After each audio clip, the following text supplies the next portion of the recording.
We're in some little village somewhere in the Waldviertel of Austria, and Carola and I are here for the whole week. We're at an amazing conference for artists, for painters, for actors, for musicians, coming to this little spot here in Austria to celebrate their creativity and their creator.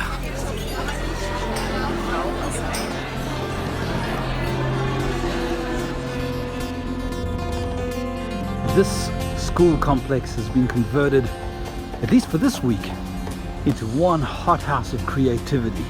So Carola is one of 15 or so tutors that are teaching the 220 folks who are here at ARtCROSS this week. And I'm going to help her quickly set up the room. I'm simply here to support as hubby. And then she's been asked by the worship team to join Bernie, the worship leader, and she has to learn some songs, so she's got to do a little practicing, a little rehearsing.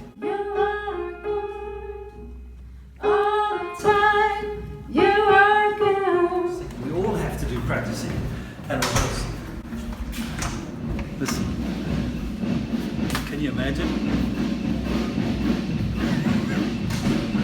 4 drummers in here. Let's do it for the camera. We talk. 1, 2, 1, 2, 3, 4.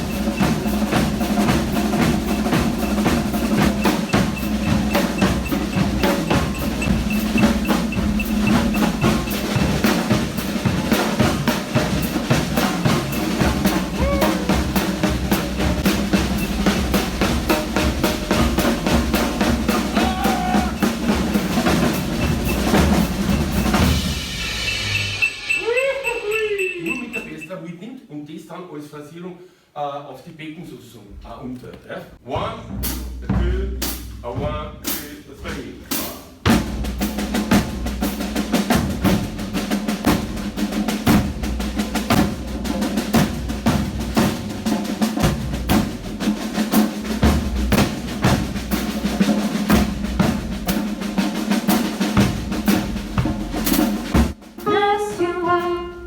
1, 2, 3.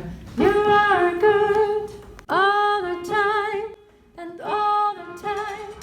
You are good. You are good all the time, and all the time.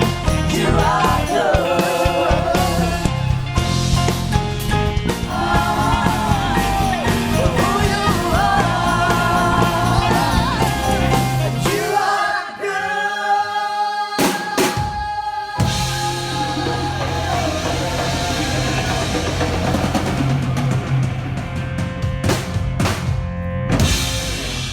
I'm going to introduce you to Nina and Frank. Nina and Frank have been very successfully running ARtCROSS. Every second year this event takes place. Carola's been coming for many years to teach, and I'd love you to hear their hearts. This is Nina and Frank. Hello. Hello. Why the name ARtCROSS? Artists are very special people, making the unknown and the unseen visible. I believe that God is an artist, first of all, because He wants to have heaven on earth. That's His heart, and I believe in His glory being seen in the art. And why ARtCROSS, the name itself? How did you there. pull it together? It was just there. I believe in Jesus, and the cross stands for Him, the empty cross, and art first. And then there was, the full name was ARtCROSS Austria. So I like this word play with AAA and Austria, and meaning across, crossing borders, merging styles, merging art forms, and also leaving the boat, 1, 2, 3, stepping on the water.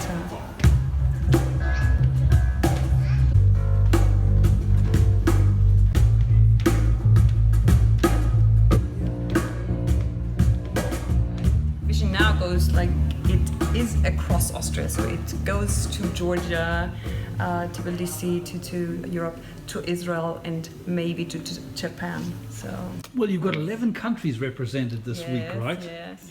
Yeah. And what's it like administrating and managing over 250 or 245 creative people of all walks of life, all ages, I mean, from littlies to oldies to all kinds of temperaments, creative temperaments, Frank? Yes, that's like as mom and dads with all up and downs with the kids and teens. Teenage kids. Yeah, teenage kids. Yeah. But I think we're becoming better with the years. Over the years, at starting point, it was something over the edge, especially for Nina. I think we are more experienced. Team building, it was a task for years, but now we are on a good way. God is always giving enough to make the next step, and that's always adventure.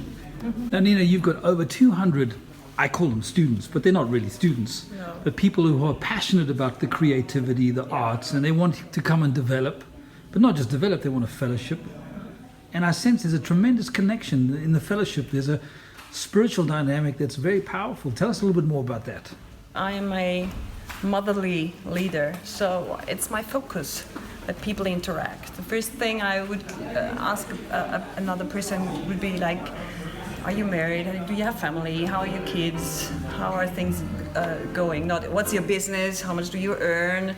And I think it's part of the history of the former Bring the Arts to Life from Klaus Zalut. It's something that's really very strong. It's that the relationships were growing over years and years, and deep friendship that developed. And you can't create that. We had many artists and people from Germany and Switzerland that said, oh, we want to organize something like that. And after a while they realized, oh, you can't organize. You can't organize life and the relationship and the love between the artists and the leadership. And that's something that's growing out and it's growing bigger. And that's something very special. And that's why all the artists were longing for this, and also the people attending us and joining us feel that spirit, that it's all about relationship, all about friendship. There are nations who have certain giftings, and Austria has beauty and the arts and relationship. So I think we are not like the Germans, organized, and not like Americans who do the business and can reach everything, but we are like, okay, let's hang, let's have good food and have friendship. What's the next 10 years look like for ArtCross? Right now, my guys, they have visions. I pass on the stuff and I call people into their calling. So people who lead, like ministry team, for example, they pray a lot and they have this vision and brilliant ideas and connections to Israel, to Japan, and also Georgia. So, and I go with the flow. There is more to come, but I am not like, but you have to become a doctor. I don't You're not know. that kind of mama. No, I'm not. It's like, I look like maybe because whatever I'm you- very strong, but ask my kids. I think I'm not you. I don't. When's the next ArtCross? And where? Yeah, in September next year, 2019, in Georgia, Tbilisi. In 2 years' time, 2020, we'll be here, booked here at beginning of August, Here in Austria. here in Austria. In Austria, and will be a festival, 10 years Yeah, ArtCross. celebrating 10 and we years. will celebrate and have a feast. We have a website. We are on Facebook site, and you will find us. Rupert, the saxophonist. Yeah, this is a clarinet. Tell me, Rupert, why do you love the Lord? He made me alive, and he gave me meaning and a purpose. If you were going to express that on the clarinet, how would you express that?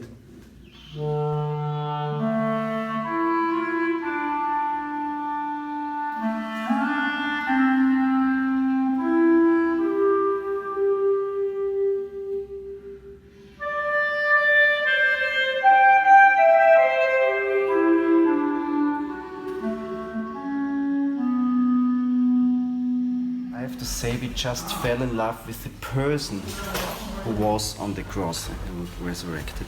We just fell in love, both, and we are about all and every aspect of his life and his death and resurrection. Everything we love on this man. So and we are so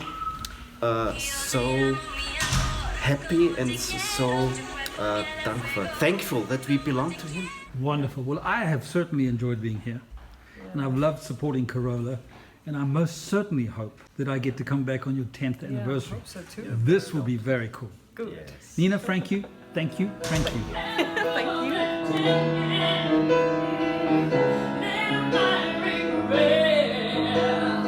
A professor of psychology. How does a psychologist reconcile his faith? I was walking down the corridor of the university one day, and one of my colleagues bumped into me and he said, I have a question for you. He said, you've got a theology degree, right? I said, yes. And he said, you're in psychology? I said, yes. And he said, how can you bring the two together? Because the one is religious and the other one isn't. I said to him, well, you're a Jewish chap, aren't you? And he said, yes. And I said, well, go back to Genesis. In the beginning, God created man in his own image. So I said, to me, it makes sense. You do theology to grapple with things about God, and then you study psychology to grapple with things about man who is made in his image. And I said, for me, that brings the two together. And he said, wow, he said, I've never thought of that. My heart took its way to Jerusalem. A story of love, grief, and courage. A dream is no small thing.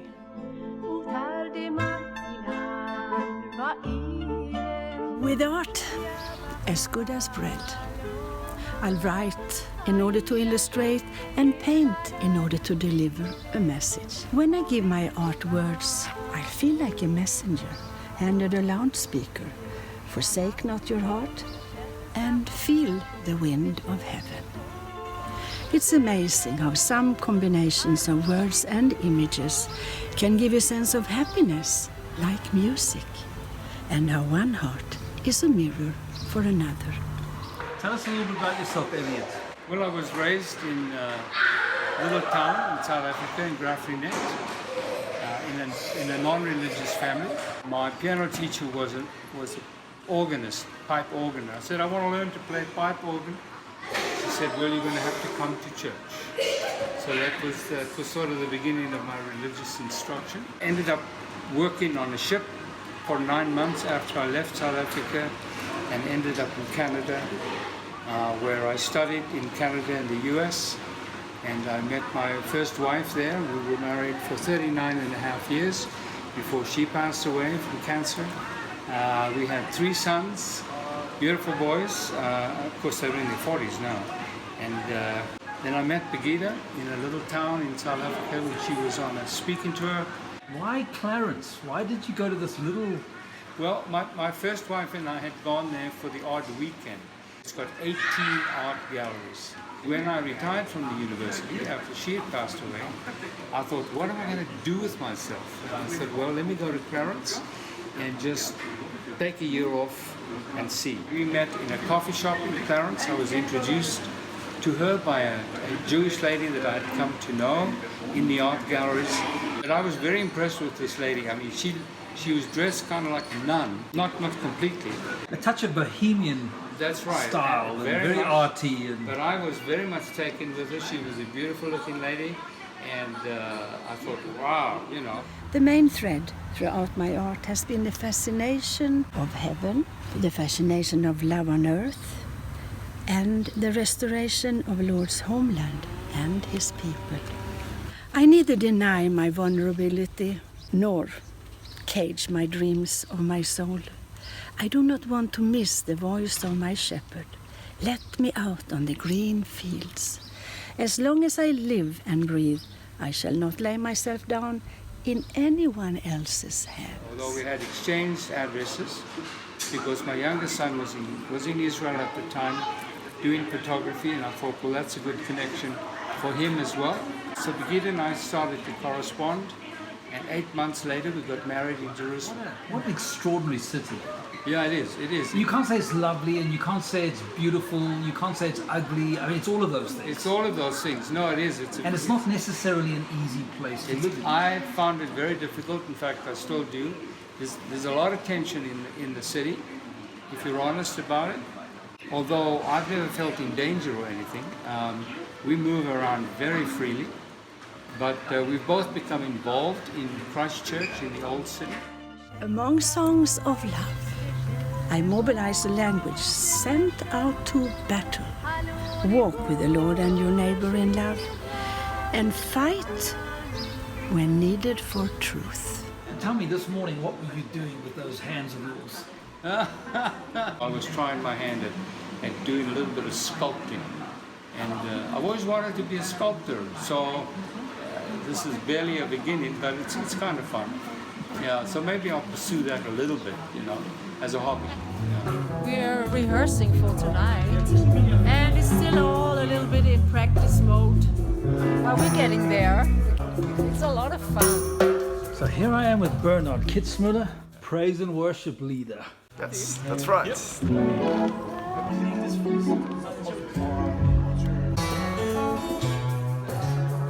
Very special, you know, this ARtCross feeling and many people coming together, and this year it's really a special gift. I think, you know, we have some kind of unity that I have not experienced in this way before.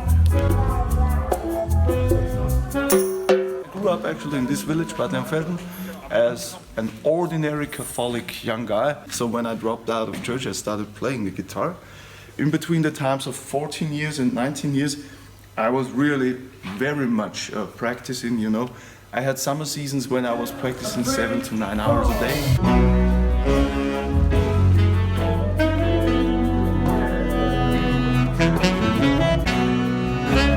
I was practicing electric guitars, and you have to know, my father's house is in a rural region, and next neighbor is like 150 meters away. Bernie, do you really hear a difference after playing the same face for 300 times? So I was not practicing very quiet, I was practicing really like, you know, rock and roll. Yeah. I was 19 years old and I had a friend at school. She was part of a youth Bible study group. And she told me she was believing in Christ, and I didn't know anything about, you know, evangelical believers or something. I fell in love with this young lady. It didn't work out to end up in a relationship, but I somehow got connected with this group. You know, the Lord just hit me. It was like there is more. I just prayed a little prayer in my room for my own. I said, Jesus, if that's right what they all say about you and you're really alive, then I want you to come in my heart right now.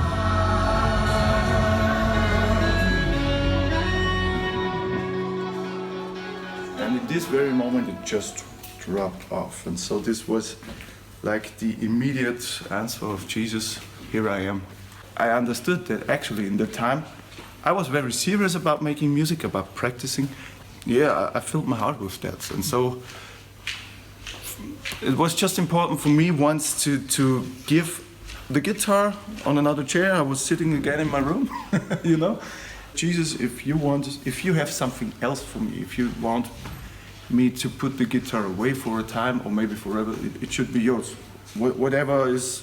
Oh, I experienced Jesus gave it back to me, and then the passions that he gave us, he also wants to have that we can act them out and share them with others. Yeah. Well, you really touched people's lives here with the worship this week, you and the ArtCross Band.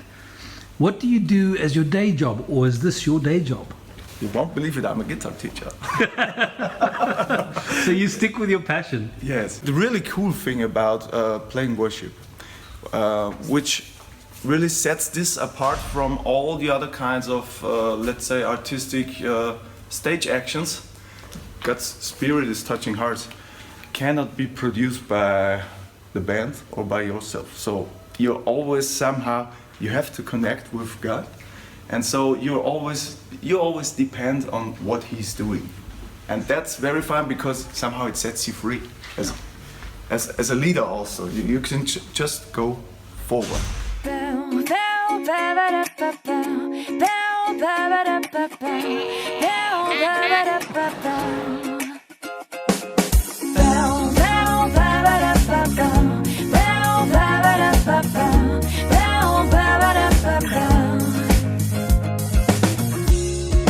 Guten Morgen, guten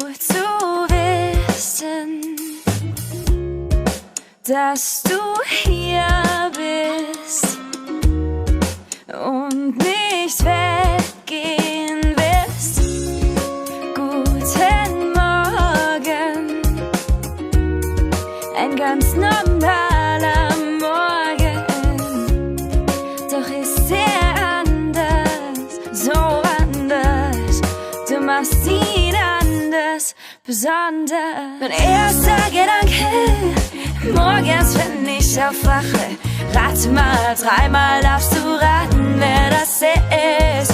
Mein erster Gedanke, morgens, wenn ich aufwache, rate mal, 3-mal darfst du raten, wer das ist.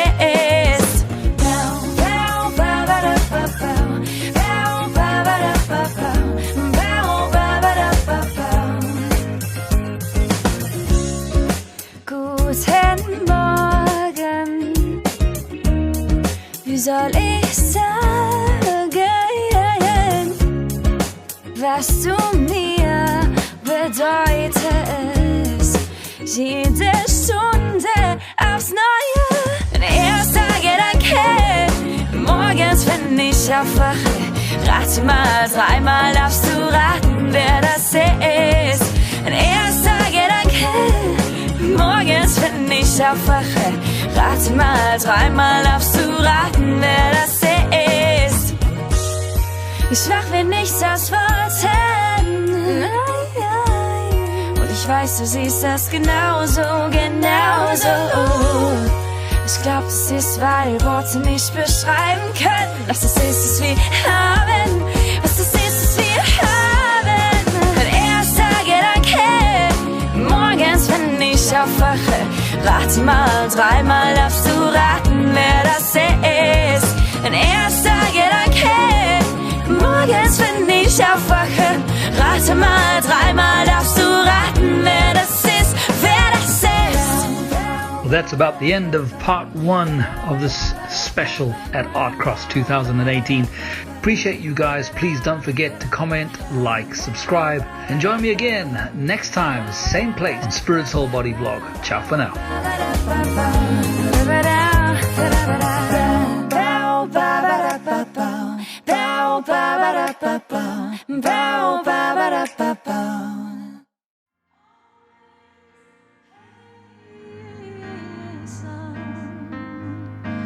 To his throne.